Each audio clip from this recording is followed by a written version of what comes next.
আপনারা কি জানেন কালীঘাট মন্দিরের সামনে মা কালী একবার নিজে শাখা পলা পড়তে এসেছিলেন এক গরিব শাখা ব্যবসায়ীর কাছে? তাহলে ঘটনাটা শুনুন। পশ্চিমবঙ্গের কলকাতায় অবস্থিত ৭১ সতীপীঠের মধ্যে একটি কালীঘাট মন্দির। পৌরাণিক তত্ত্ব অনুযায়ী এখানে মা সতীর ডান পায়ের আঙুল পড়েছিল।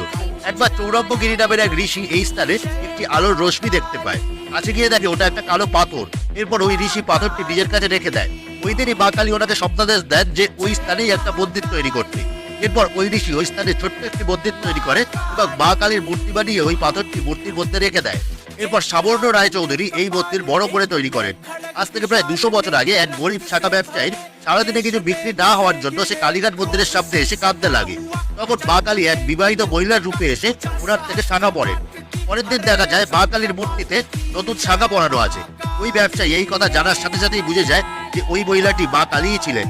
এরপর থেকে কালীঘাট মন্দিরে অনেক দম্পতি বিয়ে করতে আসে যাতে সারা জীবন মায়ের মতো শাখা পড়ে থাকতে পারে।